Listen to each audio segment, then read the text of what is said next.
Енді екінші бөлімде қарастыратынымыз ішкі энергияны өзгерту тәсілдері. Яғни дененің ішкі энергиясы дегеніміз не? Оны қалай өзгертуге болады? Сондай сұрақтарға жауап береміз. Енді бірінші біз энергия деген сөзді түсініп алайық.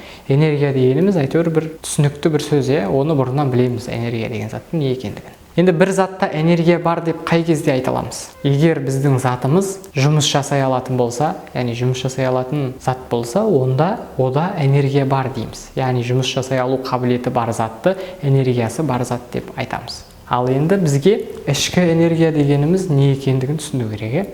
Енді ішкі энергия деген не екенін түсіну үшін бірінші біз қарапайым энергияларды қарастырайық. Механика бөлімінде, яғни 7-ші сыныпта айтылғандай, потенциалдық энергия және кинетикалық энергияны қарастырдық.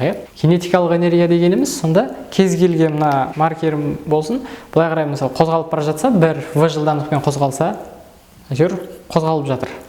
Ары-бері қозғалып жатыр, яғни v жылдамдығы бар деген сөз, яғни кинетикалық энергиясы бар деген сөз, қозғалыс жылдамдық болса болды. Ал потенциалдық энергия деген сөз не?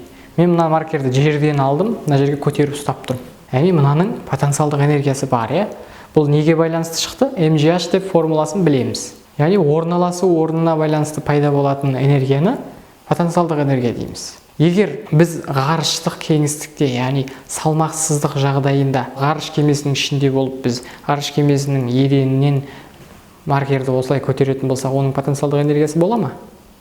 Болмайды. Ол ғарыш кемесінде ешқандай салмақсыз жағдайда бұл маркерді ешқай жаққа тартып тұрған жоқ. Бұл яғни жұмыс жасай алмайды деген сөз. Ғарыштық кеңістікте мынаны жерден алып көтеріп жібере салсам да, ол сол орында тұра береді. Ешқандай жұмыс жасай алмайды. Ал біздің жерде көтеріп тұрып жібере салатын болсам, төмен қарай қозғалып жұмыс жасайды. Яғни қандай күштің әсерінен жұмыс жасайды? Ауырлық күшінің әсерінен қандай биіктікке көтердім, сондай жұмыс жасайды. Яғни А тең F көбейтілген S деген жұмысты MGH энергияның әсерінен жасайды. Яғни сонда мынау біздің жер болса, сонда бетіндегі денелердің бәрінде бір биіктікке көтерілетін болса, бір H-қа. Не үшін ода потенциалдық энергия пайда болады, MGH деген?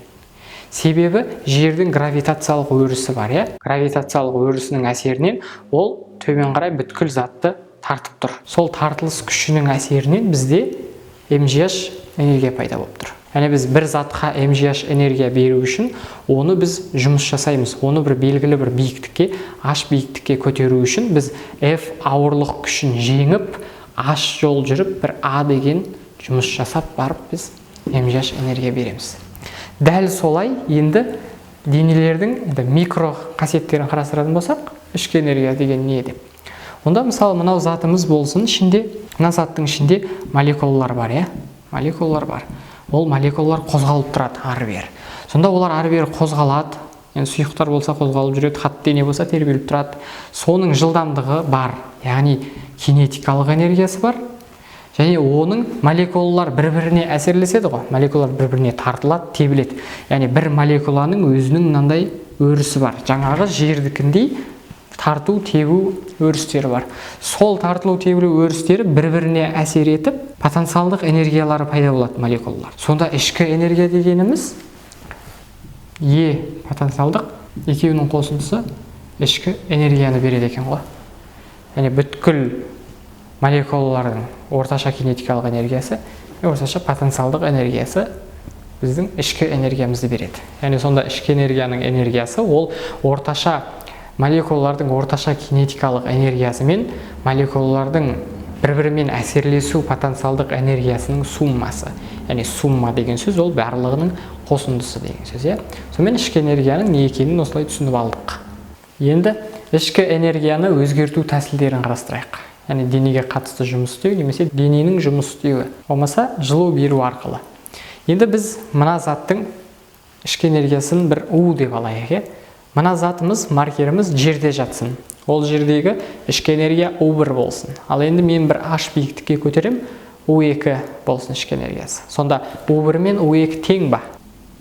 Оны енді өздерің паузаға қойып ойланып алыңдар, Уақыт берем. Енді ойланып бітті деп ойлаймын. Жауаптарың егер өзгермейді U1 мен U2 тең болды деп айтсаңдар, онда дұрыс. Себебі біздің мына маркеріміздің потенциалдық энергиясы ол молекулалардың ішіндегі бір-бірімен әсерлесу потенциалына өзгеріс әкелмейді. яғни ішкі энергиясы өзгермейді деген сөз. Дәл сол сияқты біз мына маркерді былай қозғалтатын болсақ, яғни кинетикалық энергия беріп жатырмыз, кинетикалық энергия бар мына затта. Бірақ ол ішіндегі молекулалардың қозғалыс кинетикалық энергиясына әсерін тигізбейді ғой. Сол себепті мына затымыз қозғалып бара жатсын, тоқтап тұрсын, бұның ішкі энергиясы өзгермейді. Оны өзгертудің тек бірінші тәсілі денеге қатысты жұмыс істеу немесе дененің жұмыс істеуі дейді. Енді денеге қатысты жұмыс істеуді қарайық, Енді денеге қатысты жұмыс істеуіміз ол мына алақанымызды аламыз да бір-біріне үйкейміз. Яғни мына алақанымыз қызый бастайды, жылый бастайды, Сонда біз алақанның ішкі энергиясын қолдарымыздың өзгерте бастадық. Не істедік? Яғни біз денеге жұмыс істедік. Денеге қатысты жұмыс істедік, сонда жылыды. Яғни үйкеліс күшінің әсерінен біз үйкеліс бір F күшті жеңе отырып, бір мынандай X қашықтық, қайта X қашықтық жүріп, FX деп сонымен жұмыс жасадық. Ол жұмысымыз біздің ішкі энергияның өзгерісіне жұмсалды. Ал енді дененің жұмыс істеуі дегенді қалай түсінуге болады? Дененің жұмыс істеуі. Енді былай қарайық. Мысалы бір газдалған сусын болсын, Газдалған сусынды біз шайқайтын болсақ, өте қақпаған жай болып шайқай беретін болсақ, оның молекулаларының тебілуі, қозғалысы тездей береді, Яғни оның температурасы жоғарылай бастайды. Бірақ біз оның қақпағын бірден ашып қалған кезде, немесе ашып қалмасақ, оның жай тығын қойып қоятын болсақ, қақпағы. Біз ананы шайқай береміз, ананың ішіндегі молекулалардың кинетикалық энергиясы артады, ішкі энергиясы артып жатыр ғой сусынның. Бір кезде тығынды ұшырып шығарды, тығынды ұшырып жіберді. Сосын көлемі үлкейді, қайтадан бастапқы күйге, яғни ішкі энергиясы қайтадан азайып қалды. Сонда біздің ішкі энергиямыз көп болып тұрды да азайып қалды. Сонда ішкі энергиямыз біздің қайда жұмсалды? Ішкі энергиямыз біздің ана қақпақты бір X деген қашықтыққа ұшырып жібергенге жұмсалды. Яғни қақпақтың ана ыдыстың шетімен үйкеліс күшін жеңіп, оның үстіне тағы ауа кедергісін жеңіп, алыс қашықтыққа ұшырып жібергенге жұмсалды біздің ішкі энергиямыз. Соны дененің жұмыс істеуі дейміз. Яғни біз дене ретінде сол жаңағы сусынды алып отырық, сол сусынның жұмыс істеуі. Ал енді жылу беру арқылы дейді. Енді ол қарапайым. Мысалы, қолымыздыкін жаңа біз жұмыс жасау арқылы температурасын көтердік қой.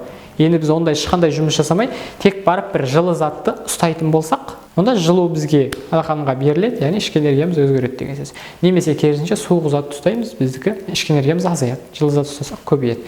Дәл солай осындай заттардың көмегімен біз дененің ішкі энергиясын өзгерте аламыз. Осымен сабақ аяқталды. Келесі сабақта кездескенше